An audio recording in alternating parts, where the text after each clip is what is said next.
We're very excited that so many of you are able to join us this morning for our voter registration training. And I'm Carol Stevens, a League of Women Voters Richmond Metro Area Board member, and I will be hosting this training this morning. And our president and our vice president of voter services are both attending a state league event, so cannot be here with us this morning. We are joined in putting on this training with the Delta Sigma Theta Sorority Incorporated. And the Richmond Alumni Chapter President, Vanessa Evans, has greetings for you as well. Vanessa? Thank you, Carol. I appreciate the warm welcome, especially on this beautiful Saturday morning. Good morning, everyone. I am so excited to welcome you to the third-party voter registration training hosted by the League of Women Voters, Richmond Metro Area, and the Richmond Alumni Chapter of Delta Sigma Theta Sorority Incorporated. I also want to say thank you to Vicki Mainwaring with the Virginia Department of Elections, who will take us through today's training so that we can, in turn, speak confidently when we are asked questions during voter registration drives. Delta Sigma Theta Sorority Incorporated and the Richmond Alumni Chapter, we are honored to be a part of this continuous fight to ensure that all have the capacity to vote when eligible. And of course, we want to assist with registering as many voters as possible because we know our vote is our power. And if we have not learned that today, this time in this place, hopefully after this training, you will. I want to thank the Social Action Committee, along with Sora Doris Bay, for spearheading this voter registration initiative to keep us informed and engaged. And so again, Soros, thank you to everyone for attending.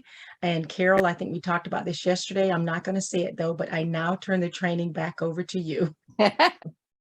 On behalf of Susan Beals, the Commissioner of the Department of Elections, the 5 members of the State Board of Elections, 133 local general registrars, there's 3 electoral board members, and over 70 Department of Elections staff, welcome. I've mentioned a lot of people in my greeting, but I wanted each of you to know just how many professionals are working diligently to ensure that the mission of the Department of Elections is realized. The mission is simple: to promote and support accurate, fair, open, and secure elections for the citizens of the Commonwealth. The work we do is in support of our vision of a highly modern, efficient, and professional electoral process that is trustworthy and accountable at all levels and engages Virginia's diverse citizenry in the most fundamental right in a democratic society, the right to vote. So welcome to the Department of Elections third-party voter registration training. This training will provide valuable information regarding your responsibilities when conducting a voter drive in the Commonwealth of Virginia. So with all that being said, let's begin. So during this training, we will review the following topics: introduction and training requirements, a review of the sworn affidavit, qualifications to register to vote, restoration of rights, walkthrough of the application, submitting the completed application, important things to remember, acceptable IDs on election day, and then we'll have frequently asked questions. And at that time, I'm going to go ahead and ask you to just go ahead and answer those questions in the chat box, and then we'll have a conclusion. I do want to mention this, that as I'm doing the presentation, if you have any questions, just go ahead and place those in the chat box.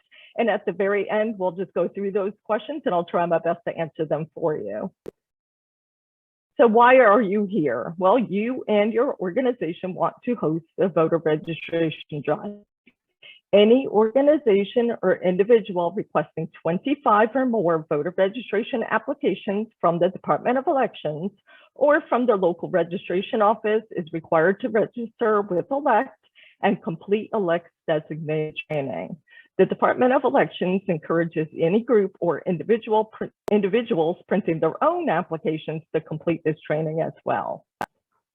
At least one agent of the organization must complete the training and certify that the organization will train all members collecting applications. Any other individual requesting more than 25 applications, even if they claim to represent a group which has already received the training, must still complete the training prior to receiving the requested applications. The certification that you receive from this training expires each year on June 30th, and each individual or group must retake that training in order to renew their certification. The purpose of this training is to ensure that you and your organization comply with Virginia law and rules regarding voter registration, and that the applications that you collect are properly filled out for the general registrar to process. This is the sworn affidavit that you are required to complete when requesting voter registration applications.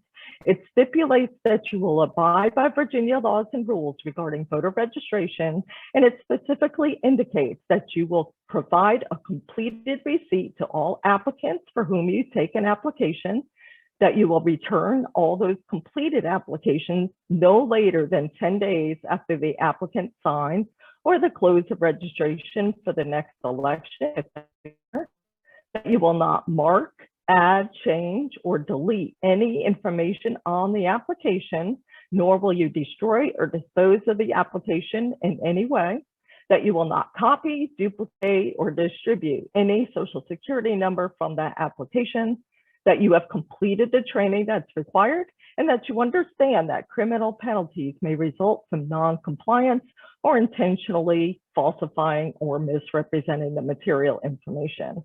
And please note there is a limit of 200 applications per request. The sworn affidavit may be found and submitted by visiting the link provided on the Department of Elections website. So please visit the Registration Drive training page and click on the link shown here circled in red. Each person who completes the affidavit has their name added to the list of certified persons and organizations. This list is updated daily, and it can serve as proof of having gone through this training if needed. Now, everybody here who's doing this training today, I will, in the follow-up email, or Anna or whoever does, we will provide this link for you, so you'll have it kind of convenient to you.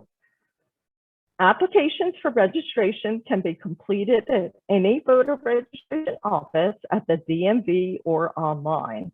To apply online, the voter must have DMV ID, like a driver's license or ID card. If the applicant does not have a DMV ID, then they are still able to fill out that application online, but they will need to print, sign, and mail that application to the voter registration office. ELECT recommends that all third-party registration groups notify persons that they may be eligible to submit their applications securely online. Registration drives can direct interested individuals to the Department of Elections website for registration, which is elections.virginia.gov. And we strongly encourage the use of paperless registration options for third-party organizations and others to reduce the use of paper applications. We offer an additional feature that allows third-party organizations to actually create a custom URL for registration. You submit your request to obtain a customized organization URL to me, and my email address is victoria.mainwaring@elections.virginia.gov. And I'll try to make it convenient for you to get that email address at the end as well, if you want to jot it down. So group names can be up to 255 characters. It is recommended that both names be as short as possible. This is the Virginia voter registration application. Page 1 on the left must be completed by the applicant, and page 2 on the right provides instructions and other information. You will notice that there are asterisks placed by required fields. Failure to respond to the fields marked with an asterisk can result in denial of the application. Pre-population of the application with information that the applicant is required to provide is prohibited by Virginia law unless you're directed to do so by the applicant.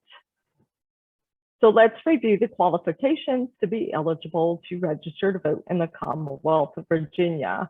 You must be a citizen of the United States of America. You must be a resident of the Commonwealth of Virginia. You must be 18 years of age on or before the day of the next general election. You must have had your rights restored by the appropriate authority if you have been convicted of a felony. And you must have been restored to capacity if you have been adjudicated mentally incapacitated by a judge. According to the laws of Virginia, residence is based on domicile and a place of abode. To establish domicile, that person must live in that locality with the intention of remaining, and a place of abode is the actual physical place where a person dwells. So college students may decide to use their home locality when registering to vote and by mail for elections.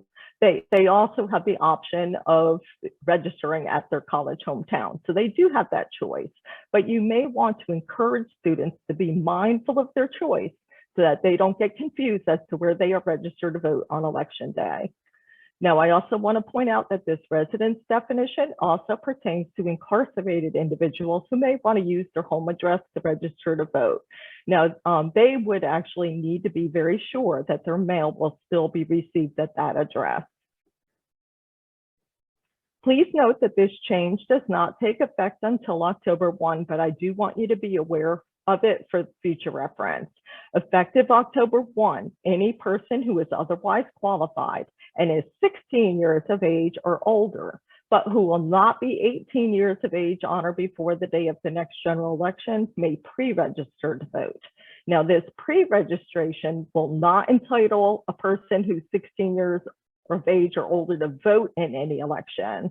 Now, if a 17-year-old turns 18 on or before of the next election, then they would be permitted to register and vote in any intervening primary being held.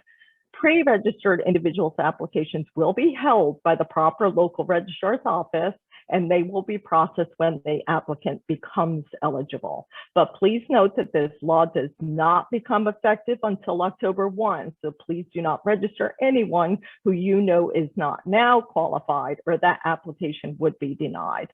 And more information on that will be forthcoming. Anyone convicted of a felony in Virginia automatically loses certain civil rights. The right to vote, serve on a jury, run for office, become a notary public, and carry a firearm. The Constitution of Virginia gives the governor the sole discretion to restore civil rights, not including firearm rights. The governor will consider restoration of rights for any individuals that have finished their term of incarceration, even if they remain on community supervision, if they owe fines, or if they owe restitution. The Secretary's office also works with the Department of Corrections to proactively identify individuals who have been released and may be eligible to have the rights restored. Individuals can apply to have their civil rights restored by visiting the Secretary of the Commonwealth's website, and that's restore.virginia.gov, and completing an online application using the tool at the bottom of the page. This tool also allows individuals to check whether the rights have already been restored, as well as the status of any pending restoration requests. So the left on the screen shows the Restoration of Rights online application. Now, on the right side is the principal contact form. Individuals may mail this form or call the Secretary of the Commonwealth's office and provide them with the requested information that is found on this form. It is a great idea to have this form available to give out as needed.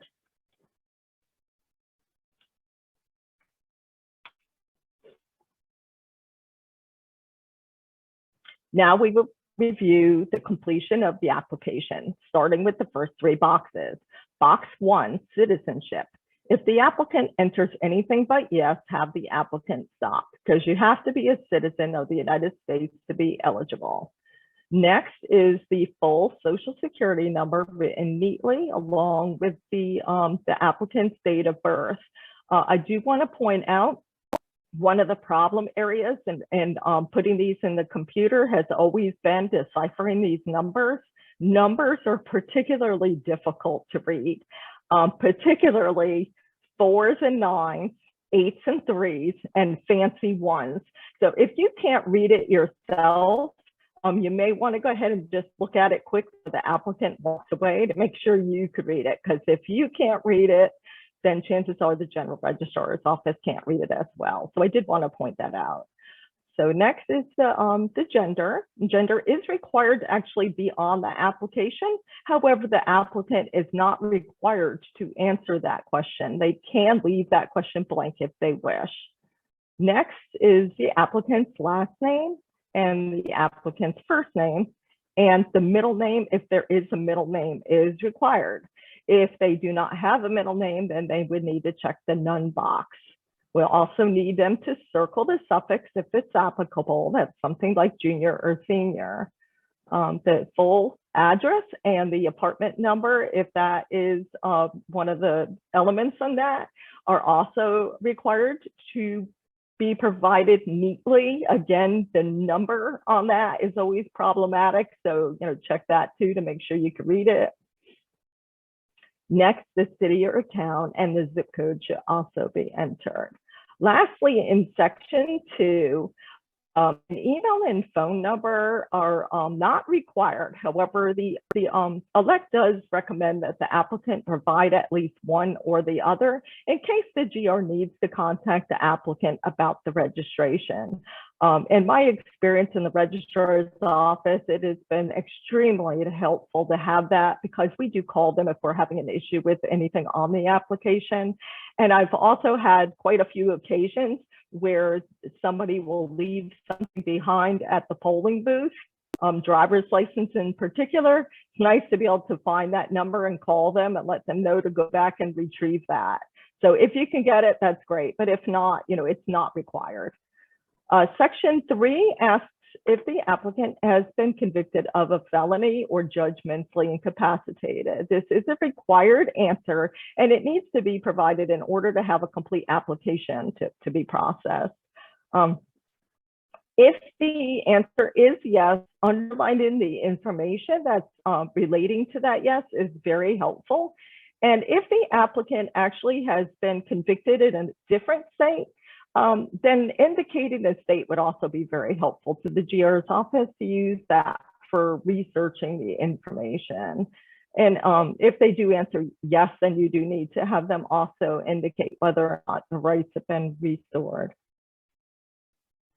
Section 4 requests information regarding the applicant's mailing address. And I do want to point out, most of the time, this section doesn't even pertain to the voter. And I've noticed a lot of people struggle on that particular section. So if you kind of have a good idea of what that entails, then you'll know kind of when you talk to them whether or not it does pertain to them, and you can help them to know whether or not to skip it or not. But I'm going to go over it in detail with you so you know what's going on with that.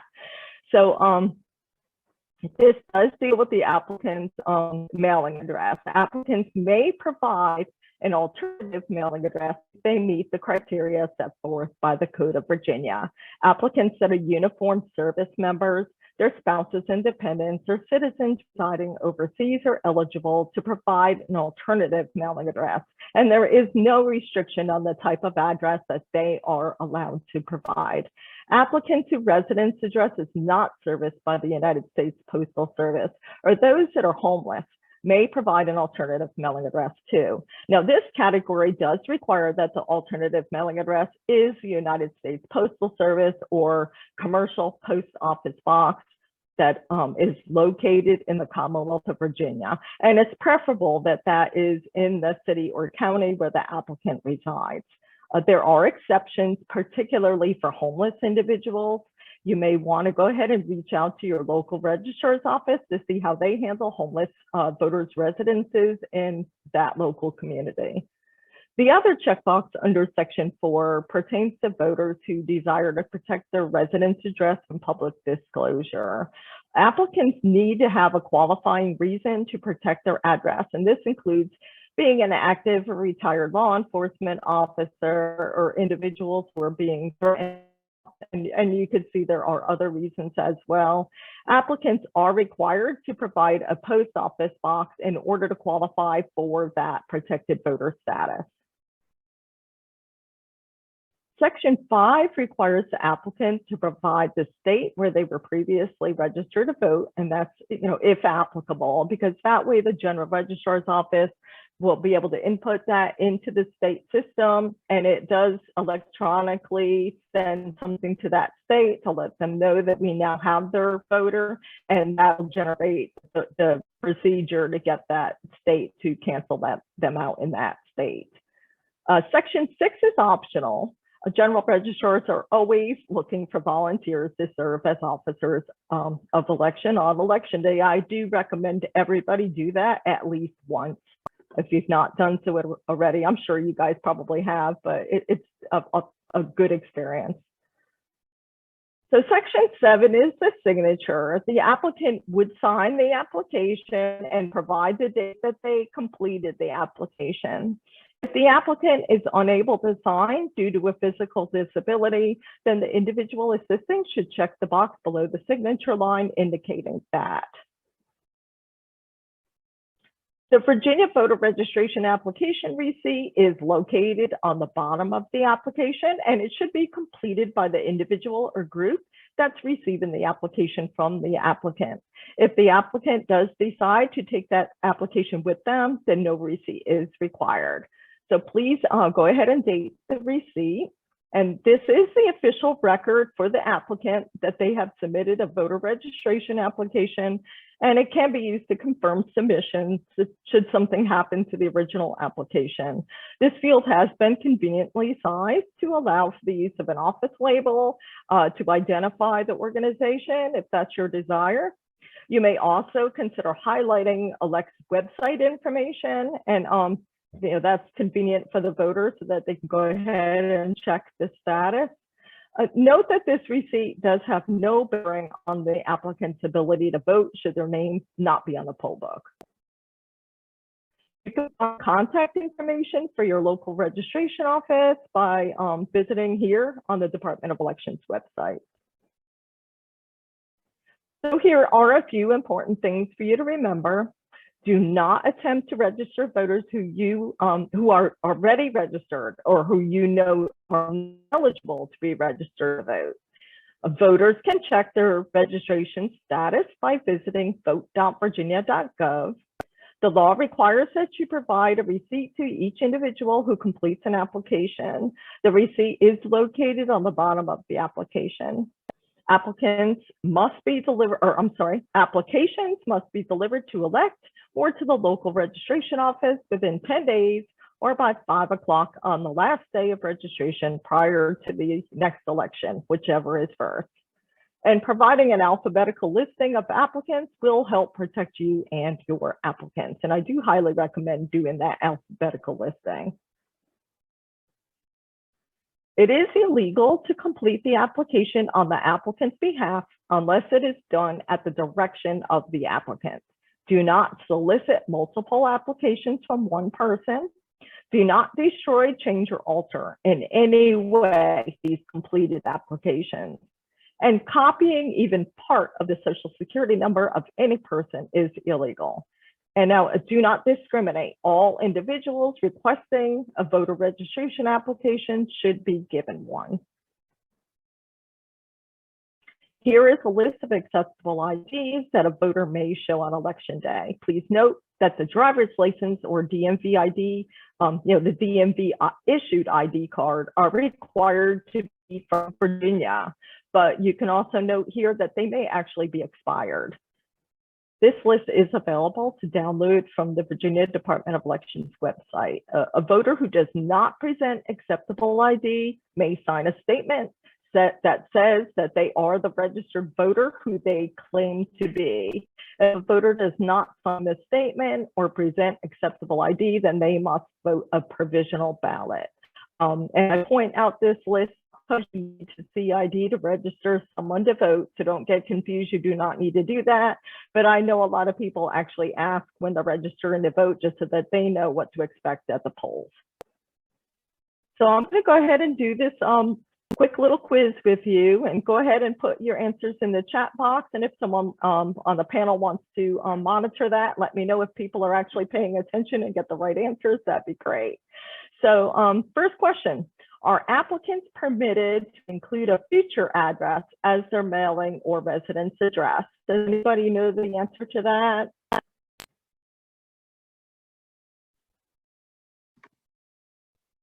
Are we getting the right answer on that?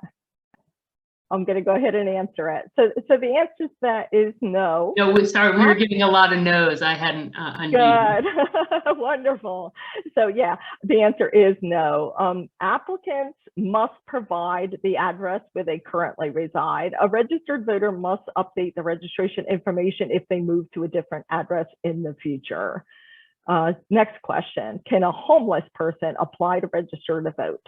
So does anybody know the answer to that one? Terry jumped in very quickly with a yes. Yeah, A okay. lot of yeses. Good job, Good. Terry. Good. Yeah. Yes. A homeless person can register to vote if they intend to remain in a locality indefinitely and provide some residence indicating the primary place where they stay at night. Now, a mailing address is required. And again, I'm going to remind you to contact your local registrar's office if you have questions about registering a homeless person. I mean, I do know a lot of the voter registration offices have different situations, and they really do try hard to work with homeless. So next question, where do I deliver completed applications? Does anybody know where to bring them when they're all done? Sorry, they're typing. Yeah, that's a little bit quicker. You know, if they answer a little bit more than yes and no, so. Yeah, I can see Evelyn feverishly typing. Oh, she came in second. Brenda got her first with the registrar's office. You're going to deliver it to the correct registrar's office. Yep, that's right. Yeah. Completed applications can be delivered to any voter registration office, but delivery to the office in which the applicant resides does greatly reduce processing time. And I know from where I sat in Isle of Wight County, third-party groups did bring me stacks of them for other areas, and I would sort through them and send them to the right registrar's office. It just got tricky closer to deadlines to try to get them to them. It really did. So definitely helps if you bring it to the proper registrar's office. But again, you can just bring it to any. Okay, next question. How long do I have to deliver the applications? So how long do you have? Does anybody know? I'm seeing 10 days from a different Terry. Man, the Terrys are coming in hot. Good job. 10 days. Yep, everyone else is agreeing. So I hope that's correct, guys. That is correct. So applicants, applications should be delivered within 10 days of acceptance or by the deadline for the registration for the upcoming election. So don't forget that too. So keep in mind those deadlines. Next question. How will individuals know if their registration was accepted? This is a longer answer too, so. Oh, Gray is saying they can check online. Mm-hmm. They're going to get information back from their registrar. Yep, you got it. Nice. Yep. We had a 17-year-old who registered, and we knew he was registered because he was carrying around his registration card in his pocket. So proud of it. It was adorable. Good for him. Yes, the voter will be mailed notification of acceptance of the application. So the registrar's office will mail them the notification. Applications that have to be denied, those applicants will be notified of that denial within 14 days. And if the applicant hasn't received their notification within 30 days, then they should contact their local registrar's office. And applicants could always check the elections website, vote.virginia.gov. When you say contact, are you saying give them a call or give them an email? What's your recommendation? Sure, either way. I would recommend calling, but email's fine as well. But if it were me, I'd call. Yeah. Okay, so next question. Can the national or federal voter registration application be used in Virginia? Does anybody know if Virginia takes that national or federal?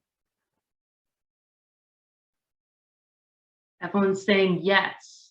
Yeah, I didn't even go over that, I don't think, but yeah, that is the answer. Yes, federal law does allow for the use of a national voter registration application form, but ELECT does prefer organizations to use our state form because our form ensures a quicker, easier application process because it does request all of the required information for registering in Virginia.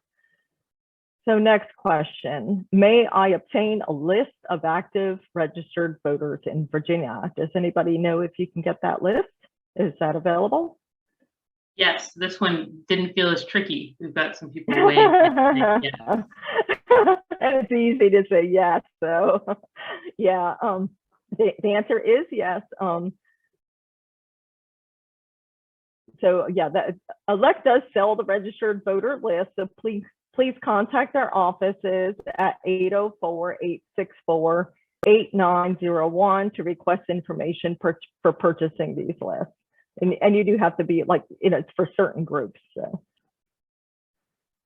the Department of Elections now offers a voter education and outreach site. You may want to go ahead and visit that site periodically to see if there's new materials available that you may want to use for your voter registration drive. And when you visit the outreach site, I do suggest that you take the quiz to see how much you know about Virginia elections. I took the quiz myself. I thought it was a lot of fun. So here is the voter pocket guide for the June primary election. Yeah, of course, I know the primary election is come and gone, but I do want to point out that there is a new guide developed for each election. It is suggested that you download this guide and give it out to your applicants. It is available in color or in black and white. So if you don't want to waste your color ink, you can go ahead and use that black and white option. And here's the back side of that. So the next election being held in Virginia will take place on November 8. Early voting begins on September 23, and the last day to register to vote or to make changes to voter registration information is October 17. You may also note that the last day to apply for an absentee ballot is October 28. This year's election in Virginia statewide is the U.S. House of Representatives. The election of city and town council members is also going to be in quite a few localities this year. And a few localities are also having special elections for various offices. So this does conclude my PowerPoint presentation. Please complete the online form that's found on our website that will generate the third-party sworn affidavit. Upon completing that affidavit, your name will be added to the list of certified individuals and organizations that's located on our website, and that's used by GR offices to confirm your certification. The third-party sworn affidavit also allows you to request up to 200 applications that would be shipped directly to you. So here is my contact information. I'll go ahead and leave that on the screen for a bit if you want to go ahead and jot that down. And I'm done with my presentation. If you, I could stop sharing if you want me to, so that we got a full screen again. You let me know. We have a couple questions that came in. One of them was, could you clarify the response to gender listed on the application? That was one that came in. Yeah. I've had other people ask me that as well. As far as the legalities of it, I'm not sure, but I do know that it's not required to be answered. Apparently, the way that I had explained to me from policy is it's required to actually be asked, but it's not required to be answered. I know that when I process these in the GR's office, when I was doing this, there's a pull down menu and there's 3 options. It's, female, male, or unknown. And you could just put unknown and then that application is processed just like any other. It's not going to ever be denied for anything that's answered in that. This one took us a long time to get answers on because it's something we were registering high school students. And the way I heard it described, and you can of course correct me, was that it takes a lot of time to change a form. You have to go through the legislature. It is a lot to change a form. It doesn't take a lot of time to ignore a question. So it was easy. Saying about why it's still showing the asterisk. Well, it says it on there, but is necessary. The word that was described as immaterial. That will not be your name and your address is what they look at on your ID. They're not looking at gender on there. Okay. So we've had high school students who don't necessarily identify with their driver's license or whatever the case may be. And I think one kid wrote chicken. So everyone has their They're a wide range of things, Uh-huh. and it was something that was very very important to our high school students. So I appreciate it being brought up. The next, I'm gonna answer one that was asked a little later, but if you have registration forms from last year, can you still use them? Yes. Yes. Those registration forms have not changed since last year. It's the same one. Right. I purged ones from 2008. But Yeah. if you say 2018 at the top, we are still using them. Yeah. The registrar's office will take any of them, even if they're really old. I've gotten some very old. And actually, the older ones are better. They give us more room for putting office information on them. So. And then we had a question, and I think you answered it after they asked it, but just in case, what are some ways to get physical copies of voter registration forms? Oh, the forms. When you go online and do the sworn affidavit, you will see on there where you'll have the opportunity to go ahead and request up to 200. Mm-hmm. And there's actually an email on that form. You'll see on the bottom from the lady who does the mailroom. If you have particular needs, if you're needing to request in a different language, something like that, just go ahead and email that person directly, and that way you can have different odd things that you may want. If you don't want that many, or I've had people wanted 100 in Vietnamese or something. I mean, you can go ahead and just put your special request directly to that person. We're getting some other questions, but one was, can people register online directly or just through third parties? Oh, no, they can go directly. Absolutely. Yeah. If they go to vote.virginia.gov, they could just go ahead, and directly. It connects you right to the citizen portal, and that actually connects with your DMV information. And that's why you would need to have a driver's license or DMV issued ID, because it matches with your electronic signature, and that way you could do it totally electronically. Gotcha. But again, like I said in the presentation, if you don't have a driver's license, it will give you the opportunity to print it out. Right. Yeah, that's why we have the paper ones when we go into the high school, because not many high school students drive. Correct. And don't have driver's license. Yeah. And then there was a question with that. If you were helping someone with their online registration, is there a receipt if they register with a third party group? Not following.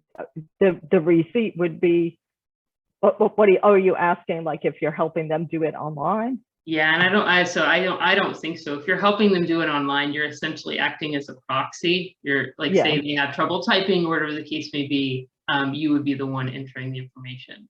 But no, I don't think there's any receipt. Maybe you could write one, but I don't think. Maybe you could. Yeah, I mean, if you feel more comfortable, you could write one out yourself to hand to them. Yeah, I've not had that asked before. That's an interesting question. I might throw that through our policy department and see what they say about it. Yeah, that's a good question. That's why we host these trainings, right, with the Deltas and the League. You always get Taylor last year showed up and he's like, I always get nervous coming to the League one because I never know what's going to get asked. Jenny asked, will you talk about early voting, i.e., can a disabled person still mail in a requested ballot? Do they have to get a drop-off box? No, they can mail it in. Either way. You're asking like if somebody actually, if they're disabled and they request an application to vote by mail, they'll check that they need assistance when they apply, and then when the actual ballot is mailed to them, they would get a form that goes with it that the assistant would fill out and send back with it, so that we will know that somebody actually did have assistance with filling out that ballot. Awesome. Jenny, if that didn't answer your question, let us know and we can ask again. Carol was asking what languages are an option. That feels like a really big question. So Vicki, list all of the languages that are an option for the voter registration. That I don't know. I know I know for sure Spanish. I thought I saw Korean and Vietnamese, but no, I mean, that's a trick question for me. I've seen it. If you go to the Department of Elections webpage, I think it does tell you on there what the, yeah, I'm looking right now to see. I knew the answer was a long list because I had looked at it. Oh, did you? Okay. So yeah, that was a trick question. Not a trick question, just I think one that comes from a genuine place of wanting to include as many people as possible. But a good question nonetheless. I think if the situation comes up that you need it in a specific language, it sounds like you could reach out to the Department of Elections or call your local registrar, which I didn't note while you were doing the training, but if you're ever in doubt, I don't know the number of times I've been standing registering someone wherever I am and called the local registrar with a question, or local being whatever the case, any registrar will help you work through the problems because they get it. We're out in the field, we're trying to do as much as we can. Marilyn said, if the gender question is immaterial, should this be codified to ensure there are not these are not rejected, anticipating attempts by those who would want to throw out blank field applications as fraudulent. So Vicki, now you have to go into your politics. That can be a hard question. I'm not sure that's a fair one. I think she was saying, if we don't use the gender question, should we codify the fact that it shouldn't be on the application? And I'm not sure that, I personally am not willing to put Vicki on the spot. She's not the one that makes. Yeah, because you're just asking my opinion. Yeah. Yeah. So, but Marilyn, I totally understand where you're coming from. We want the application to be would simplify it because this question is asked quite a bit. It is. So yeah, and maybe and really, I would imagine that when they go to redo this application the next time, that would definitely be something that is brought up and entertained in their thought process when it comes to figuring out what's best to be on there for the next time, because it does, make everybody question it. So. It's a great, yeah, Debbie was like, it's a great question. And it certainly is. It's a great question. I'm just not sure if it's one that Vicki has the authority to change for us. Back to the mail-in ballots, does the registration to vote include a blank how to obtain a mail-in or advance voting? Oh, so when you're registering to vote, how do you get the information to apply for mail-in or early voting? I love it. These are questions that I'm going to send out our link to our fact sheet, because we've done all the legwork on that. But Vicki, if you have anything you want to add. Well, I know when they get the notification letter that tells them, their district and their precinct and everything, it'll say right on that notification letter, it'll give contact information for the local registrar's office, and they would be able to call there. And I can't remember what else was on. Yeah, the notification letter, I think it also gave the web address for the Department of Elections. And again, when you go to that, it'll have all the information on how to get your ballot by mail and where your precinct is and your local registrar's office phone number, that kind of thing. Right. Yeah, the Department of Elections website, Citizen Portal, is very helpful. We've done a lot of the legwork on compiling that into a printable or shareable PDF on our website, on the League website. So I've shared that link. Let's see, I may have missed it, but what is required for an absentee ballot or mail-in? Nothing anymore. You don't need to have, because it's early voting, there's no excuse. So, you don't have to give a reason why any longer.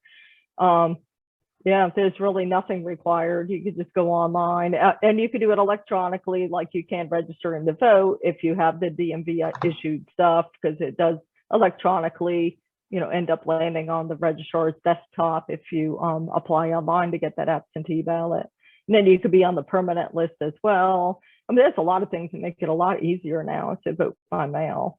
I'm going to jump down to a question that's happening right now with the vote by mail. I'm going to call it vote by mail, not absentee, because absentee implies you have to have a reason. But vote by mail ballot, does it need a witness signature? As far as I know at this point, yes. I believe that, that was tossed around a little bit, whether or not it would this time, but I believe it does. I am not the expert in absentee voting this year. I've been really focused on registering, but I'm going to tell you, I feel 99% sure that you do need to have a witness signature this year. I could double check on that. Okay. Yeah, we'll put that on your list if you wouldn't mind. Put it in the follow-up. Yeah. Sarah asked, does the Virginia Code require that college students intend to remain in Virginia? I'm assuming to stay registered to vote or to register to vote. Would they need to stay in Virginia, like intend to stay in Virginia indefinitely? Is that what you mean? I don't know. I guess maybe it's Sarah, I'm just going to give an example based on how I'm reading your question. You can always change it. Say my husband lives in Virginia and he went to school in North Carolina, but he voted in Virginia. Is that correct? Is he okay to do that? Well, I could tell you this, they better not be registered in both states. Yeah, as long as he's not registered to vote. In both. Or, so say he lives in North Carolina and he's a VCU student. He can register in VCU and waive his registration in North Carolina. That would be his choice. As far as I know, that would be his choice. He can do that. He just needs to remember to cancel out one, not vote in both. And if he feels comfortable that won't happen, because things could happen by accident even, who knows, I don't know, but I would be very careful with that. But I read the code as far as your place of abode and domicile. You just have to think that over and make the decision, and that's a personal choice. Gotcha. Yeah, it's defining your home as, is it where your parents live or your original home or whatever, just using college lingo? I understand that, but I'm just saying, if we were to, and this is a young person just getting registered for the first time, and if they are from, say they're a temporary worker or whatever, and they want to use maybe they live in southwestern Virginia, that's their home address. Let's say a VCU student or a temporary worker in town. How do we get them to, is there advice that you give them on how to get their ballot or register? I mean, they can register here, but they use their home address, correct? You have to use the address for the location where you're going to be voting. So if you're a student, you would need to use so if you're a student and you live in a VCU dorm, if you want to vote in Richmond as a Richmond resident, you need to use your Richmond address. And then when you move out after you graduate, you have to make sure you do a change of address. Yes. Yeah. And really, the college students do have a choice. When I was working in Isle of Wight County, I had a lot of students from Norfolk State. And they would register in Isle of Wight, when they're in high school and all of that, and maybe vote in one election in Isle of Wight. Then they go to Norfolk State and a group would approach them and say, hey, you want to register? And then they register there in Norfolk State. And then when they come home to visit their parents and it's election day and they show up at the polls, they're like, they'll go into the precinct and find out, oh, I'm not on the poll book. And the chief will call me and say, hey, this person's at the precinct, they voted here last year. They even have the notification letter. And I'll look them up in the system and realize they went ahead and registered to vote in Norfolk. And, then the student's like, wow, I didn't remember. And then, oh, yeah, that's right, I did. Well, they still have their old notification. So it confuses the people at the precinct because they've got this thing saying they should be at that precinct. But then they inadvertently just did that, because I guess maybe they were with friends and in a group and went ahead and changed it over. So the biggest thing about the college students is they just need to remember where they're doing it and need to be mindful. Do you want to vote in your hometown where you've always voted for your mayor and all of that? or do you want to vote in your college town? So just letting them know when you're even approaching them, look, if you change it over to be here, in Bradford or wherever, you're going to be voting for people here. Is this what you care about? Okay. Do you even know who the mayor of Bradford is? So, if you even talk to them a little bit about what is going to transpire by making that decision, then they can make an educated guess, an educated choice as to where they want to be. And then the other thing is, if they do decide to vote by mail, say they want to keep their home address because they do care about the mayor, and they have no intention of going to the polls on election day, they're going to vote by mail. They also have to remember to give an updated residence or an updated mailing address. So if their box at the dorm changes from year to year, they do need to change their mailing address to reflect the new box number. And they also have to remember to go get their mail, because a lot of these college students even forget to go to that mailbox. So that's just different things. And they can also vote by mail and have their ballot mailed to mom and dad, Right. if they're going back home regularly, and vote by mail, hey, I'm going to visit my mom. It's, the 2 Saturdays before the election, I'll go ahead and vote that ballot, mail it in, or have mom drop it off at the ballot box. And, so there's so many different options. Right. They just need to be But if they don't mindful want to of what they're update doing. every year, then the advice is get an advance ballot, and you'll be voting for your local mayor or whatever, where you really consider home, if that's what you want to do. Yeah. But And I you can have tell to you, get an advance. it does seem like most of the college students do want to keep their residence as home, because, like I said, they don't know who the mayor of Harrisonburg or wherever. I mean, they don't even know. And they don't even realize that, it's not just the federal elections. We're talking about local stuff that they probably do care about because they grew up in that town. Right. I love the comments on this. Monique. Yeah, I have a question too. Oh, yeah. If I can jab it. If a student did register on campus, but then decided to go home, and there's no time, he's ready to register, he's ready to vote, can that student vote at the precinct where he resides? Do you understand my question? No, I think I do, but say it again so I can make sure. All right, the student has registered to vote on campus. Okay. However, the student now returns home and is at home and is at the poll ready to vote. Can the student vote at that particular time? And I'm assuming you say when they register to vote on campus, they register to vote at the campus address. So they say they're in Norfolk State and they register to vote at Norfolk State, and then they end up coming to Isle of Wight and saying, hey, now the way that it was before this new same-day registration law took effect, because this is something new, then they would have to vote provisional and it wouldn't count because they're registered to vote in Norfolk.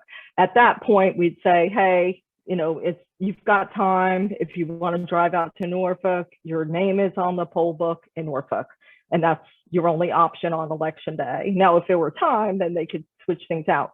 Now, with the same day registration, because the law has now changed and elect is still hashing out all of the guidelines on this.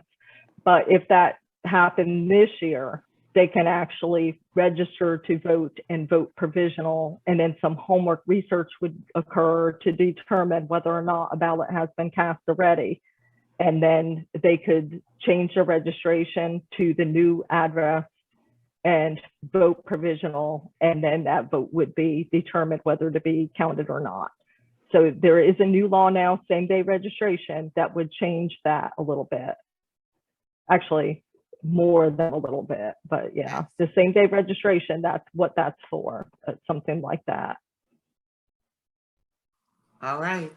May have a lot more questions that come up about that, because it's still, still some questions, but Okay. Thanks.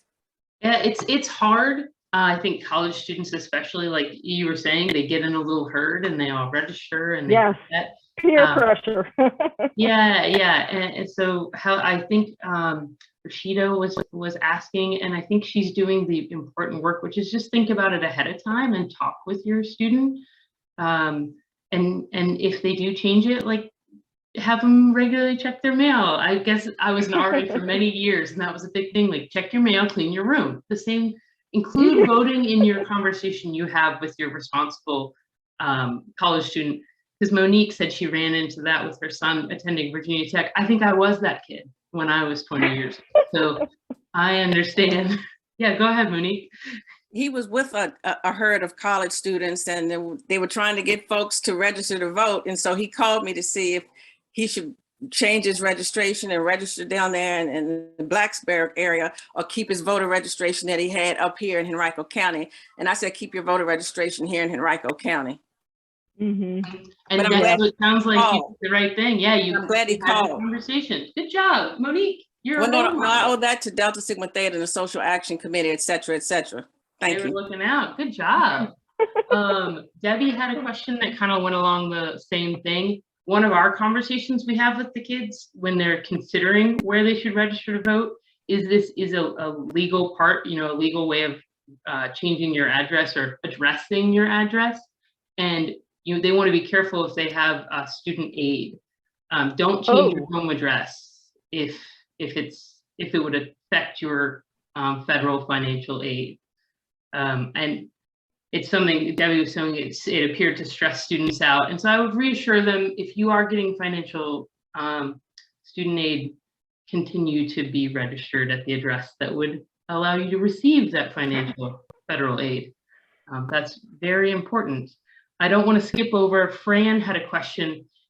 She was looking for a witness for her mail-in ballot and went to the local librarians, because librarians are real life superheroes, and they were not allowed to be a witness. Where can we go if we don't have, or they said they were not allowed to be a witness? Are there people out there who can be witnesses, or Anybody can be a witness. Anyone. Anybody. Okay, maybe. Yeah. So maybe they were speaking for themselves, that they were uncomfortable being a witness. Yeah, maybe, but anybody. I mean, even if you wanted to walk in the registrar's office, anybody in that office could be a witness. I mean, anybody, your spouse, your child, well, not a child, not a minor. An adult child. Yeah. Yeah. Gotcha. Good to know. But don't go berate the librarians if they're not comfortable. You can't force someone to be your witness. Did I miss any questions, or do we have any other questions? Carol, go ahead. I wanted to know, you mentioned that the parent could drop the ballot off for the child, the absentee ballot for the child. But I wanted to know, so someone other than the voter can drop the ballot off in the drop box? That law had changed a couple of years ago. That's correct. Anybody could drop that ballot off in the drop box. And on election day, even there's a drop box at every precinct. So if there's a precinct that's closer to you than, the one you're assigned to, and you have a ballot all ready to, it's all filled out, ready to go, you could drop that off in any of the ballot boxes. Okay. So there's not an issue with harvesting? Not that I know of. Let's hope not. Okay. Not that I'm aware of yet. Okay, good. Thank you. Good question, Carol. That's the one that I definitely skipped. Doris says, and I'm going to just parrot it, special thank you to everyone who joined us. This is such an important training. And don't forget, good job, Doris, she's always on top of it, that vote411.org is available to check, to get any information you need. And I use it for checking my personalized ballot. We tell our high school students all the time, this isn't the SOLs. There is no right or wrong answer. There's just you doing the research and making the choice. That is your democratic right and responsibility. So good job, Doris. I guess, and even if we're not done and we have more questions, thank you so much, Vicki. This has been wonderful. And as always, thank you to the Deltas and League members for your engagement and wonderful questions. I always learn something new. Yes, I've learned a lot already. Several things have changed that I really wasn't aware of, so it's good to know.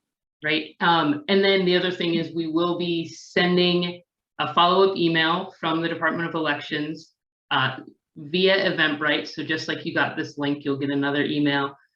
It will have the affidavit for you to fill out. As Well, a it'll be member. a link. It'll be a link to A the link, affidavit. yes, Yeah, yes. it's a link. Mhm. And as a league member, I'm looking at all of my league members saying, you better fill it out if you want to come to voter registrations. And maybe I'll use Doris's voice. Doris is saying, you Deltas, fill it out too. Because you want to show that you've done this training. This is your way of showing that you completed it and you know what you're doing. The other one is we have just a little survey. If you can help us out, fill it out. It would say like, yeah, I love this training, want to do more of these, or this thing was wrong, help us fix it. That's all that is. Vicki, or Monique, excuse me. Monique, okay. Thank you. Quick question. The link was in the chat and I did click the link and go to the certification form or affidavit. You're saying do not fill that out once we get offline, but to wait until we receive it from you in Eventbrite? No, do it. You can do it. This is just a reminder if someone forgets. Monique, you Okay. are on top of it. You're on top of it with your son. You're on top of it with this affidavit. Not really, no. All Thank you. Thank you. Let's be Monique. All credit to Richmond Alumni Chapter. Thank you. Sweet. I'm done talking. I won't bother you. Vicki. Yeah, and just let you know, I will find out an answer to the online application, the receipt for that, and see what policy recommends on that. And I'll also double check on that witness signature for this time. Like I said, 99% sure you do need one, but I do want to go ahead and check before I, give you the 100%. So I'll get back with you on those two, and that way when you do your follow-up, you'll have that on there as well. Good. Well, thank you so very much. We really appreciate Vicki taking time out of her Saturday morning to give us this training, and to all of you for giving your time to be trained properly and to register voters in the future before this upcoming November election. And I really thank Anna for her help, and Doris and Vanessa and Vicki. Thank you so much.